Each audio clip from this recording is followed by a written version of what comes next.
Well, it's another day, and this is Real Talk with Miss Brenda. Today, it's really Real Talk with Brenda because this is Brenda sitting here with me. So you got two Brendas here. That ought to be a dangerous situation. Brenda, I'm so glad to have you. Thank you. I've known you so long. I don't remember. It's hard for me to think of a time when you weren't with us, but, I know that you weren't in the really, really early days. When did you first hear of the Lovelady Center? I think it was around right after the Katrina, The what? right after Hurricane Katrina. Hurricane Katrina. Okay, yeah. Well, that we were in the building at that time. Taking in people. Yeah, taking care of people. So you were actually in the building with some of the Katrina victims to start. No, I wasn't, but I knew some people from Louisiana. Okay. Yes, and Yeah. they told me about it. But they Well, said it tell was a me, rehab. were you born in Birmingham? Yes, ma'am, I was. Okay. Tell me about your young life. As far as what age? Baby? Well, growing up, tell me what it was like. Do you have a hard time? Do you come from addiction? I do come from addiction. My mom was a heroin addict, and so was my dad. Matter of fact, my dad started my mom on heroin, and she died when I was 2 years old, and my daddy went to prison. Who took care of you? My great aunt, my dad's aunt, she raised me. Matter of fact, she raised all of us. Who is she? Her name was Susie Matthews. She's deceased. She's your great aunt. Great aunt, yes. It was her and her sister. And they raised how many kids? It was 7 of us. 7 But of them. not together. They were in different intervals because my grandmother helped with some of them. But I was the baby, and I was like probably 12 years younger 15 years younger than the oldest brother. So my oldest brother was almost the age. Did you get spoiled a little? A little bit, I'll say. She spoiled me for what she knew. She didn't have kids of her own. Yeah, I think she said she had 1 miscarriage, and that was it. So you were raised, you did not know either one of your parents, essentially. No, I met my dad when I was 13. Is your dad still alive? No, he isn't. He died of probably an overdose. In prison? No, here. Here? Mm-hmm. So, your whole family, you come from a drug-addicted family. Mom and dad and 2 brothers. No, 3 brothers and my sister. And they were all addicts. Yeah. And your great aunt raised you. Yeah, they started using, my brother stopped very early, but all my brothers stopped very early, and my sister. I continued. They stopped using? Mm-hmm. So they're all clean now? And doing what they need to do, yeah, living their life. My brother's a pastor. He's been clean over almost 30 years after being... Where does this God part of the family come in? The who? The God part of the family. My grandmother and my aunts that raised us. They made you go to church? Every Sunday. Every Sunday. I was in the choir. I was, what else I did? I was all at all of the vacation Bible schools, Sunday school, all of that. St. So they James. did the best they could with you. Yes, I wasn't easy. Are you, are you thankful for them now? Very. I am. I'm You very, were a hard kid to raise. and I Rebellious. yes, Very rebellious. very. In the school. In the school. In the what? In the school. I got in trouble a lot. Okay. How old were you when you started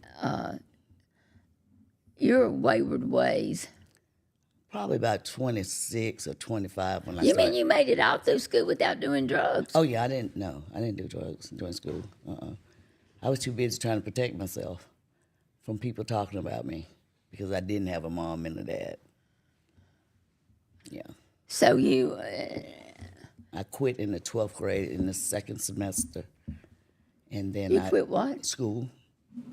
At what age? I was 17. And then I went and got my GED at UAB. They were letting you do your GED there and graduate. They gave us a whole graduation. You think you were bullied in school? I wouldn't say as much bully. I would say talked about. What was a rumor. No one actually said it to my face, but it bothered me. Yeah.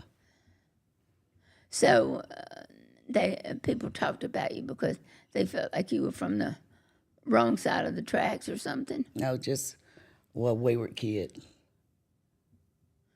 Yeah. Well, you were kind of, weren't you? Yeah, but I didn't think so at that time. I didn't think so at that time. Okay, so when you're 26, you've already had a kid, probably. Yeah. Your son, No, my daughter. your daughter. She's 36 now. I was 20 when I had her. And I was working, I had just started working at the post office. I worked there for about 15 years. I got fired like 4 times for dibbing, dabbing. For some reason, they didn't like people that was on drugs. You know, I don't understand. jobs are real funny about that, aren't they?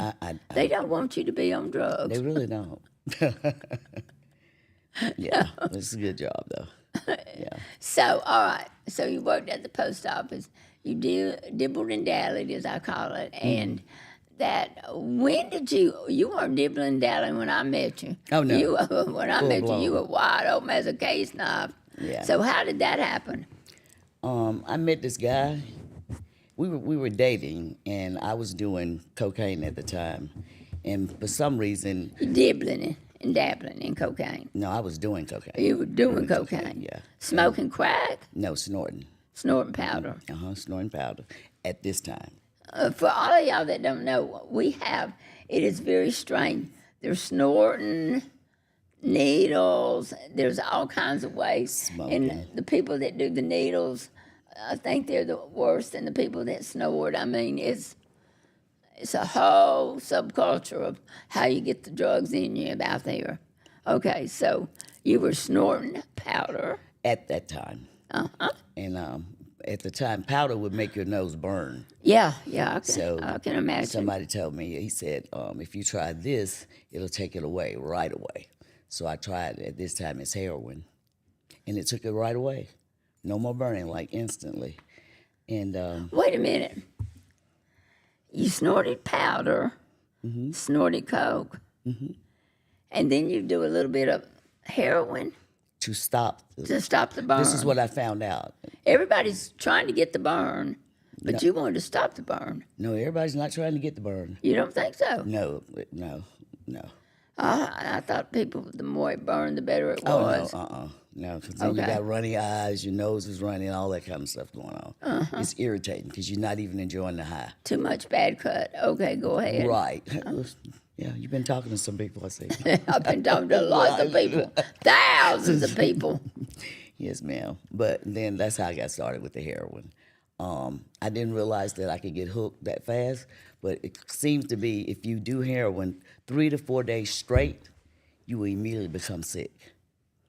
And that If means you stop doing it. no, if you do it for 4 days straight, continuously, nonstop, 4 days straight, you will become sick that 5th day. In other words, I woke up, I couldn't move. I felt like I had to throw up both ways from my mouth and my bottom. And then when he went and got some more, I was okay, like I was normal again, Well, you were addicted immediately. immediately. Yeah. And at the time, I had just got like a lawsuit from when the post office had fired me. I don't know if this was my 3rd time getting fired or what. I had got like a $14,000 lawsuit. So you know where that went. Yeah. $14,000 right up the old nose, right in the old arm. Well, no, I never shut up. You never shut up. I'm scared of needles today. No, but I didn't do no better. Okay, so you were doing snorting heroin And snorting cocaine. and cocaine. And then eventually started smoking it. Cocaine. Cocaine. And still Was snorting it crack? Yes, that's the only kind you can smoke. Okay. It's crack. You have to cook it to smoke it. You can't smoke the powder. You have to cook it. No. So you became full-fledged smoking crack And heroin. and heroin. 2 of the most expensive using addiction you can have. Yeah, because you're paying for both. Yeah, and you got to have one every day. Every day the heroin. Every day. Every day you got to have the heroin. Every day. If not, you're physically sick. How much did it cost you a day? Probably about $50, $60 A day. a day. Yeah. And then if you did That's to get off sick. that's not even to get high. That's not to get high. That's not to do what you think you're doing, having fun. So 100 to 200 on that style. okay, so we're doing a heck of a lot of heroin, and you're doing crack. Yes, ma'am. How much crack? As much as I could buy, just as long as it didn't mess up my heroin high. Because if you do so much speed, it'll take away your downer. Exactly. That's what. Yes. It just seems like it's counterproductive to me. Yeah. But I mean, it seems like you got to decide: do you want to speed up, or do you want to go? Do you want to slow down? at the time, you think you want to just do both. You what? At the time, you think you just want to do both. A little bit up, a little bit down. Just give it a race. Just to be honest. Okay. So, you got on it hot and heavy. Yes, ma'am, I did. How long did you stay on it like that? 10 years. You left the post office, obviously. They left me. They They left me. Yeah, they did. They left. They kept on mailing letters, but they didn't need you anymore. No more. Okay, yeah, okay. So we have your daughter. Where was she? With her grandmother. You had done.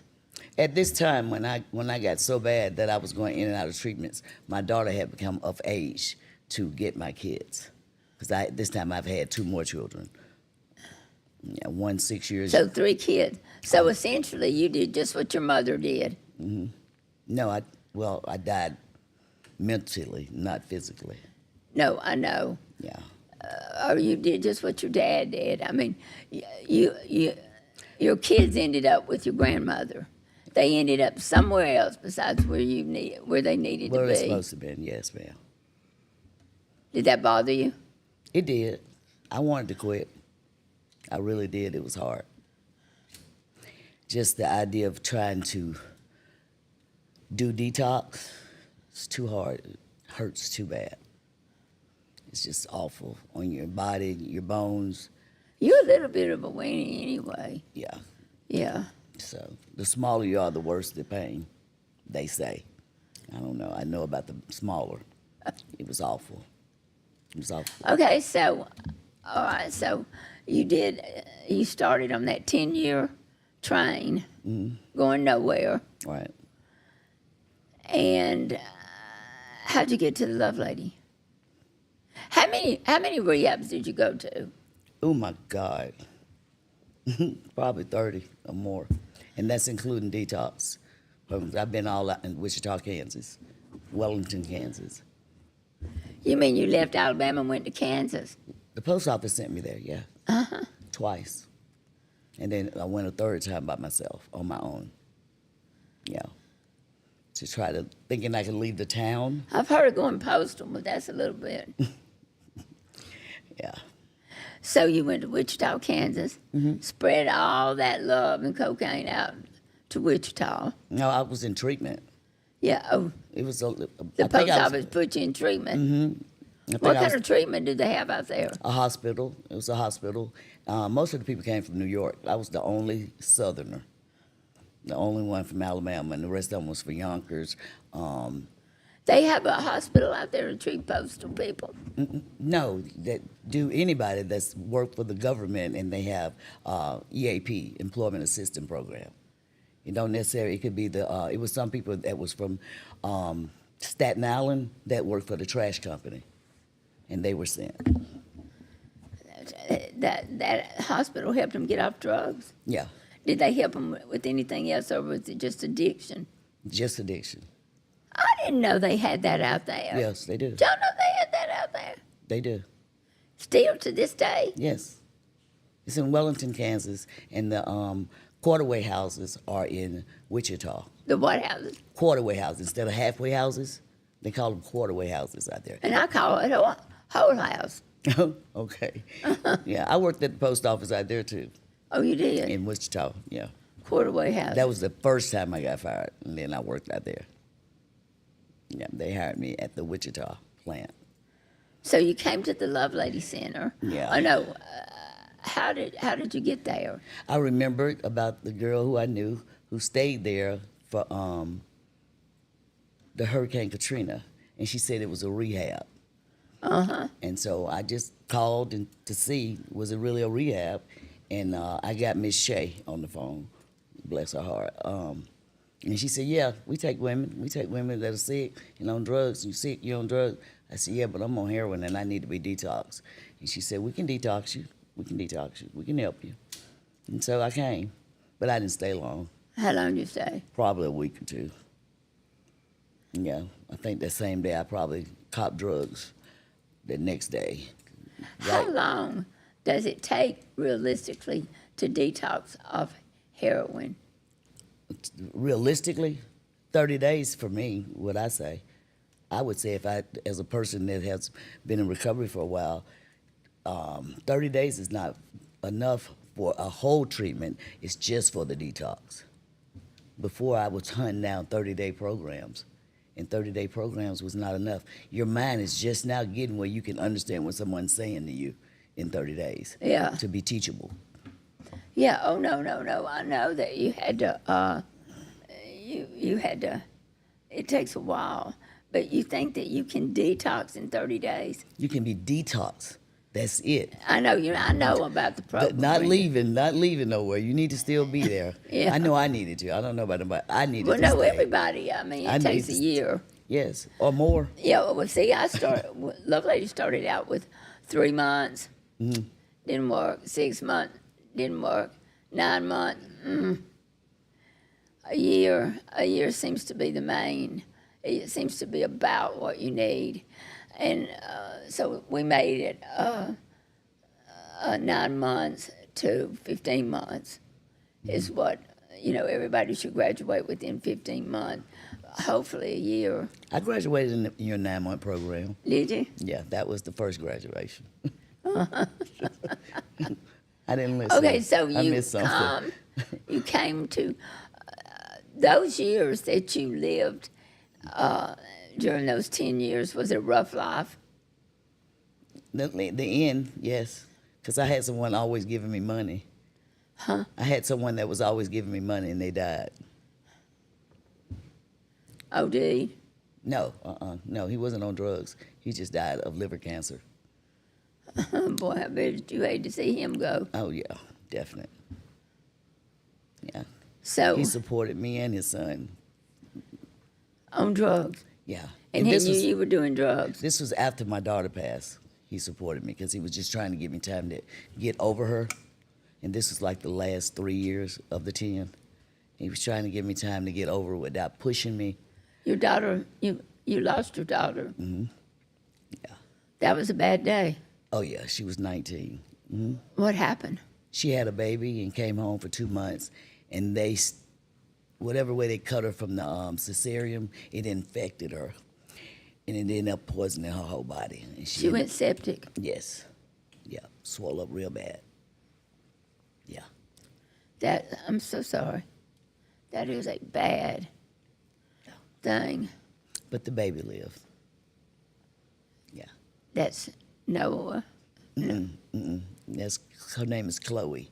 She lives in Texas with my oldest daughter. Yeah. So you were at the center. And you were doing good one time at the center. Yes, ma'am. I graduated and left. And as soon as I left, the day I left out, I was pulling out and the ambulance called me and said that my aunt had me on her paperwork. This was the aunt that couldn't stand me. I couldn't believe she had me on the paperwork for them to call me if something happened to her. And that's where I went. And this aunt was the aunt that had all the medication. Methadone, Lortabs, you name it, she had it for her illness. But I had just got out of the Lovelady Center, fresh out the 9 months. I made it 2 weeks, I think. 2 weeks. And the crack house was across the street.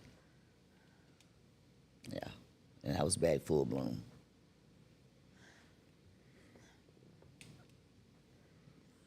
You you graduated the program. 9-month program. Your aunt, you got a call from the ambulance right as you're leaving. Right as I was leaving on graduation day. I was going just to see about her because I lived with another love And you lady. got there and she had all those drugs there. Yeah,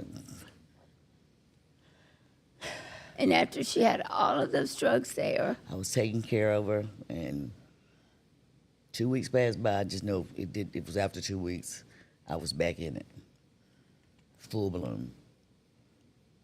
is that when you worked for Fernando? This was after that. No, this was after that. Yeah. This is the second time I graduated.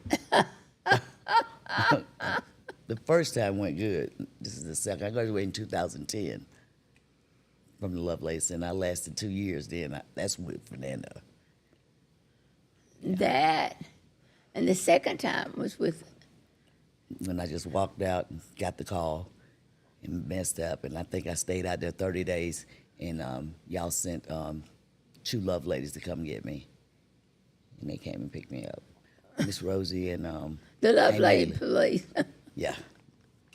The bounty hunters for drugs. And then they come back Yeah. and brought you back. This was the last time.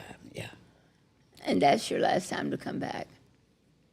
It was bad because I had just graduated 30 days ago. And what hurt me so bad, when I was standing on the stairs, Miss Melinda told me, she said, I didn't even know who you were. You look unrecognizable. Who said that? Melinda. And I was going in and I was looking through those glass doors, and I was like, oh my God.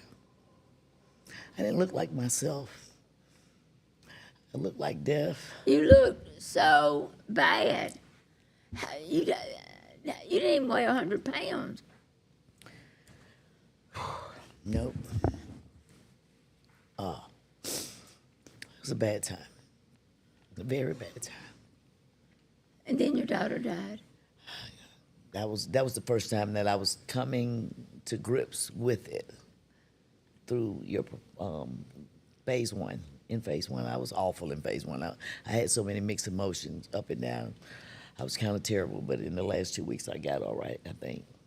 And things just got better and better and better. Just started getting better and better because I just surrendered. Yeah. She was gone. There was nothing I could do about it but stay straight. That was the only part I could control. And from a lot of mentors that came, and I got the same answer from everyone. The best thing you can do is don't give up, because she's watching you from heaven, if you believe that's where she went. And that's what You can't give up. I don't have a choice. Didn't you have a brother or something that got blown up in a... No, that was my ex-husband. Yeah, You have had a lot of death. tragic. Tragic. Yeah, How long have you been clean now?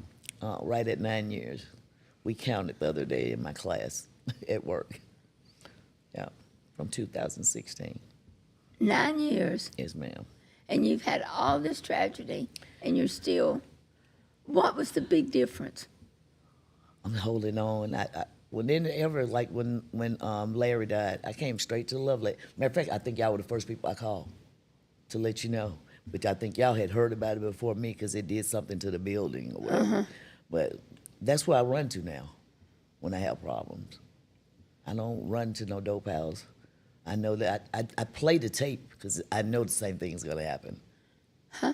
I play the tape through of what happens when I relapse. And the same thing happens. That last time showed me. You go back, you have money for the first week or two, then you're broke, then the dope man talk about you, then either you're gonna prostitute, which I refused to do because I didn't want no disease.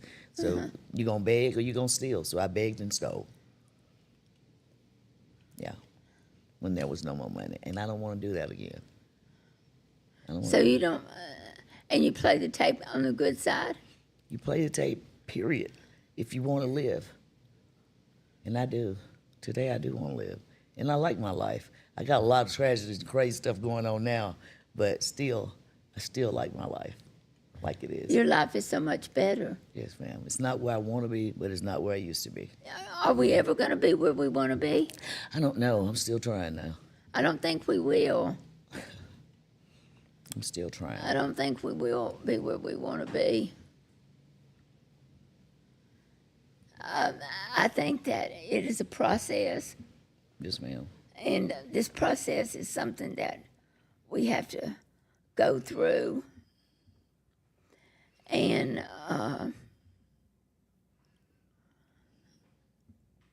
you seem so stable now. Only because of the grace of God. That's the only reason. Are you still raising your nephew? Yes, ma'am. What's his name? Jamel. Jamel. Yes, ma'am. Cute little guy. Yep. He's playing football and in the band. He's going to high school next year. No, he's not. Yep. I got him when he was 5. Yep. It was in my, I think I was about 18. Do you not think that is a miracle that you didn't get to raise yours and now you're helping somebody raise theirs? Yeah, Is that not just a wonderful thing? it is. It's a blessing to give back for what somebody did for me with my kids. Well, how are you and God doing? We doing okay. We doing okay. I'm just trying to do more listening, learning how to listen to God through the Word of God. I'm in class at Sanford University, and that's what we're on, hearing the Word of God. What school? You're going to Sanford? Mm-hmm. For What divinity. are you doing? What are you going to major in? Divinity. Yes, ma'am. You're going to become a minister? I don't know at this time. I'm just doing the class right now and learning about the Bible more. I always wanted to know more about the Bible and understand it. It's not, I mean, it's just not something you could, what is it, the King James? I just couldn't get it. I'm so glad they got all the other versions, 'cause I couldn't get the King James version for nothing. You just had a hard time. Mm-hmm. You like the NIV? Yes, I do.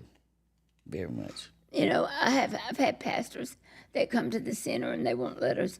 They don't want to use anything but the King James or the New King James Right. or the English Standard or the NIV. You know, I like the English Standard, but I think it's just important that you just get it. Mm-hmm. Yeah. Yep. Yeah. So, tell me what your day's like. Where are you working now? I work for UAB Task, and that's Drug Court Community Justice. I know what it is. That's for the people who don't. Yeah. And They might not, and I want to make sure people know what you're doing. yeah, but it's in the courthouse. And what I do is I facilitate groups, and I go and help people get out of jail through talking to them and the judge.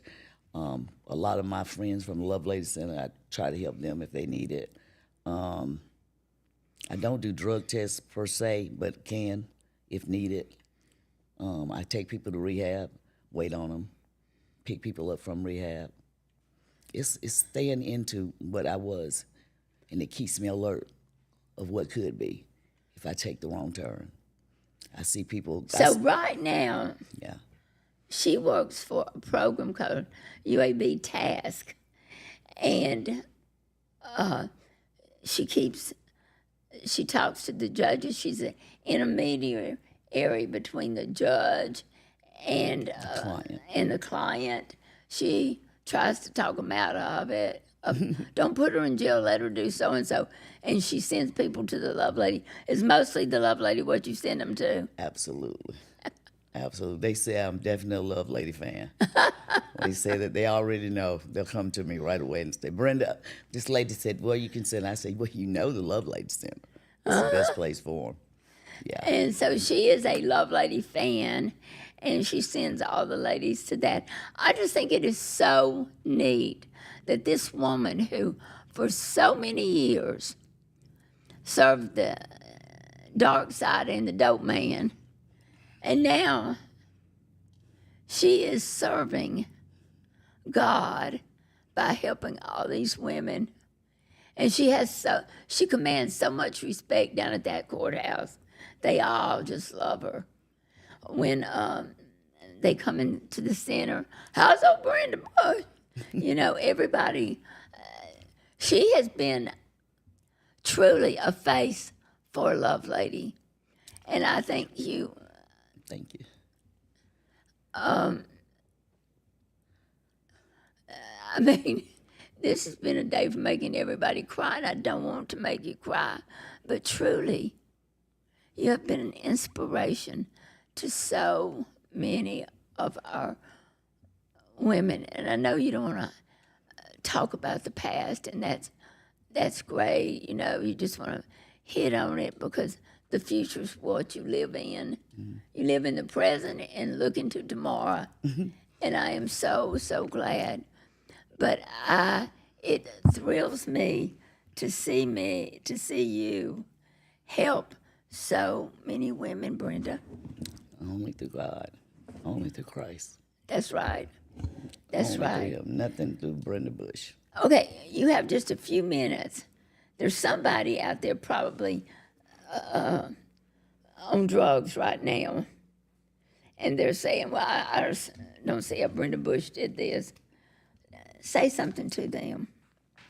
What I would say to a person that was out there right now that's on drugs and don't know which way to go, you need to find you a treatment center as soon as possible and be serious about it, be real about it, and know that that's the only way, and let nothing turn you back. Nothing. Family, because you want your kids back, none of that. You got to forget about all of that and just think about you and God, and you can make it. But you got to stay committed. It's a commitment. It is for life. But let me tell you something. This is what everybody needs to realize. You're not going to do drugs forever. You're either going to go to prison, die. Crazy house. The crazy house. I see so the many. Crazy house. Okay. Yes, I see so many on my I second guess job there's another way. at the You ER. lose your mind. Mental health. Mental health is happening deep. Yeah, I mean, let me tell you. Yesterday, I was working with a girl. We're doing some work at the Kids Zone, and I was working with some girls, and there are, every time, you need to listen to this, every time they go out and they come back to the center, they say, well, will you take us? And we say, yeah, we'll help you if we can. But there's a little less to help. Their mind is a little bit. I watched one girl yesterday walk around in circles for about 45 minutes. I mean, literally. So when you say the crazy house, that's kind of a bad way to put it, but it's a very true way to put it. Yes. I mean, they really are losing their minds out there. I work in the ER part-time, and it's full of... Now? People can't even get in there. They're sick with heart attacks for the people who have mental health or drug addiction. It's overcrowding the hospital. They either want to sleep there or think of a reason to come in there. It's sad. It's sad. Mental health is a serious issue, and it comes from using. Most of the people from using. We have a lot of girls that, they go to the hospitals at nighttime and to the waiting room and pretend they're seeing somebody in there. I mean, this is no way to live. We want to help you. We want to help everybody that we possibly can. And there is only one way, and that is, if not the Lovelady, find you a nice place, go, nice safe place, and meet Jesus face to face. Yes, ma'am. Well, a lot of people think they can do it without him, but you and me know the only true happiness, the best day in the world is not equal to a bad day with God, because having him is a real answer for you. Right. I know always- people get tired of hearing me say that, But it's but the that's the way it is. But anyway, we love you, and we are so glad to have you. Thank you for having me, And Miss you've Brenda. been so great, and I'm you. so proud of you. Thank you. You are truly an inspiration to me and a lot of other women. Thank you. Thanks. That's it for now.